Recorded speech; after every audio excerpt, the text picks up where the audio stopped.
Going, guys. Racing 92 versus Bordeaux just finished, and my word, this was a brilliant game. I want to break it down, but there's a couple things I want to touch on in this video. A. Taufi Fanoy, his tackle on Pedrello. Did it deserve a red card? And Carbonneau's inclusion in stopping a try from Bordeaux late on in the game, was that red card worthy? Because ultimately it led to Lamoth getting himself a try in the 78th minute. So a couple things I want to break down in this video. I'd love to hear what your thoughts are. If you guys do want to help support the channel, hit us, send me a super thanks, and I will guarantee a specialized comment for you, and I'd love to hear from you guys. So please like, subscribe. It really does help the channel grow, and let's get into it.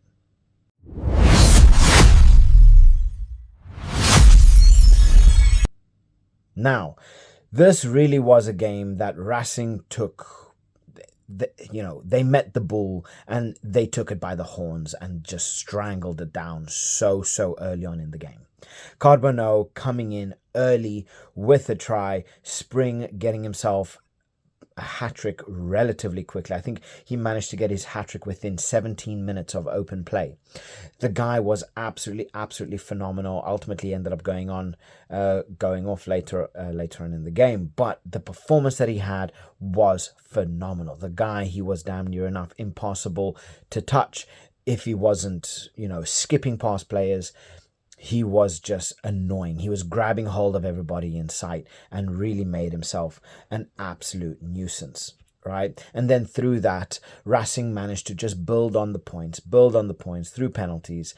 And ultimately, I think they ended up leading 31-8 within the first 26 minutes, I'd like to say. And honestly, it was everything was Racing 92. It just felt like there was nothing that Bordeaux could do. Everything that they tried to attempt didn't work. Their scrums were failing, their lineouts were failing. Just their open play was just absolutely crumbling. Racing's defense was so good at every point. I mean, they managed to silence Damien Penaud. They managed to silence BORDEAUX. I mean, BORDEAUX, I think he did actually end up getting a try on around the 30th minute, and I think that was actually his 10th try in 10 games, which was absolutely ridiculous. It's no wonder. It is BORDEAUX.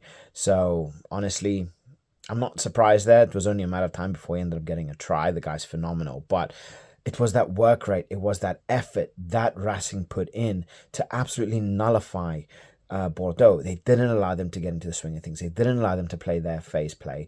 And honestly, just the forwards for Racing were just on a completely different level. Tuisova manhandled Bordeaux today. Tuisova, if he was not running, he was making big tackles. He was gaining meters, post-contact meters. That guy, he was just an absolute unit that Bordeaux really struggled to handle. And it showed. It really did show in the performance that he had today. Whether it was in the build-up to a try, whether it was, getting to that advantage line, whether it was, just making some meters, the guy was absolutely phenomenal. Every time he touched that ball, you knew something was going to happen. You knew Bordeaux were going to have to, they were going to have to put in at least 2 to 3 players to stop him. And that's just one player, never mind Nathan Hughes, who had an absolutely spectacular game as well, getting himself a try, and again, he was one of those players that when he had the ball, something was happening. He just felt he had that presence. He had that, oomph about him, which was absolutely phenomenal. But honestly, Carbonneau, ridiculous. I believe he's coming up from D2, and the performance that he put in today. I mean, you look at Racing all season. If Racing all season last year, if Racing could put in a performance like this constantly, oh my word, they were going to be so hard to beat. Honestly, I do feel that Bordeaux, they did have an off day. I really was not expecting this, not in the slightest, because things were just going south for Bordeaux. They were really just going south. And then you started to see in the second half, things started to change. Once they ended up getting themselves, at least they got some rhythm. They really started to get some rhythm going about them, and that then you started to see, oh my word, okay, things are changing. Things are changing, and this happened around the 50th minute, I'd like to say. Sadi comes in with a try, powers over, and then this is where things start to go south for Racing, because Bordeaux really start to get into that rhythm. Damien Penaud is making those darting runs. Deporter is making those darting runs. Things just started working. They started to get into the 22. They started to fight a lot more, and they started to use that power that they have to their advantage. Vernier ended up getting himself a try, I think 10 minutes after Sadi, and we just started to see the points start to roll on.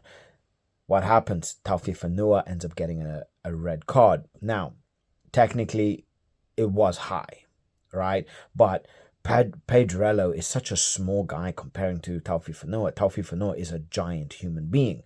So how low and how quickly he would have to drop is really, really hard, especially in order to be able to get a clean tackle on him. I think he did end up wrapping around the shoulder, but there was that contact with the shoulder, with Taufi Fanua's shoulder into Pedrello's jaw, it looked like. So personally, I do feel that this one was right. Whether it was a red card offense, I don't know, but they were going to be without him anyway. Whether it was a yellow, whether it was a red, he was going to be out. What they might have had a minute, 2 minutes with him, he was out. But where things really started to go south is after that, we started to see a lot more dominance from Bordeaux. They really started to pile on that pressure. Deporter managed to bag himself a try in the 72nd minute, which started to put a lot of pressure on Racing. We started to see them flake. We started to see them buckle under the pressure. Yes, they were still defending very, very, very well. Bordeaux could have had so many more points, but Racing really managed to work on that breakdown. They really managed to to force the errors, and they managed to to get crucial turnovers when it was crucial. Otherwise we could have seen Bordeaux come back with a late resurgence and really really stack on the points. But unfortunately, it wasn't meant to be. Lamotte ended up getting himself a try on the 78th minute, but honestly, that Carbonneau, his involvement in stopping I think it was Cameron Wokey who was on the floor. He was holding it up, and then to me, it kind of looked like Carbonneau, his hand kind of reached in and clipped it off. So his role in it and what was seen, it's hard to see because how they were placed. In Carbonneau, he was on the floor, he was all the way in the back, and all you kind of got to see was that arm just like popping in and knocking it off. I don't know whether that was a red, I'm not sure, but it is what it is. Lamotte ended up getting himself a try. I mean, this guy, if there's going to be anybody that's scoring tries, is Lamotte. This guy is absolutely phenomenal, especially for a forward. I mean, he's trying to replicate Dan Sheehan. I'm telling you this now. Player, a hooker, getting in tries like this is absolutely ridiculous, especially in the back end of top 14 last year. The guy just felt like every single game he was scoring a try. He just had that presence about him, and honestly, when he came on, I felt that shift. Bordeaux made crucial replacements in the second half that really paid off, really worked in their favor, and Lamotte was one of them that really put in that serious performance. And he personally, I feel he was one of those game-changing players that really helped Bordeaux manage this late resurgence. Looking at it, honestly, they didn't exactly have that much when it came down to conversions. I mean, they had 5 tries, 2 conversions, 1 penalty goal, and I mean, if they had to convert those those tries, we could have seen them within a much closer range of Racing. And being able to put a lot more pressure and maybe even sneaking a draw or a win. But this shows just how important those conversions are. Honestly, Racing really struggled in the second half. They dominated in the first, and Bordeaux's play just ended up wearing down Racing, and got pretty close. But Racing put in a serious performance. I mean, Bordeaux had 168 carries to Racing's 80. They literally had double. Racing had 8 line breaks to Bordeaux 7. Now, Bordeaux lost 16 turnovers to Racing's 10. Bordeaux had 3 turnovers won to Racing's 7. Bordeaux did hold a far bigger amount of territory and possession, with 61% possession, 52% territory, and Racing really putting in those big tackles, 162 tackles. But look, this was Racing's first win of the season. Yes, I'm so annoyed that I actually ended up missing the first game of the top 14 because of the Rugby Championship. And this was an absolutely phenomenal game. I really was not expecting Bordeaux. I came into this game thinking Bordeaux, they're going to kill it. Yes, they are missing some big players, but then again, so is Racing. Racing was missing Gaël Ficou, just as Bordeaux was missing Maxime Lecou. So they did have some big players, but honestly, that back line for Bordeaux was dangerous. Absolutely dangerous. With the likes of Deportere, with the likes of Damien Penaud, BLBRA. Again, got to take it with a pinch of salt. There are some players that are out, injured, not ready, not fit yet, and it's a shame.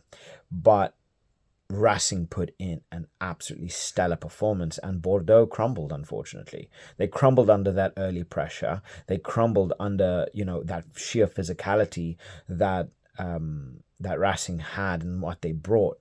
And came away with a win. So what an amazing performance from Racing, and hopefully this is a sign for better things to come. I'm really liking the look of Carbonneau. I'm really liking the look of Nathan Hughes.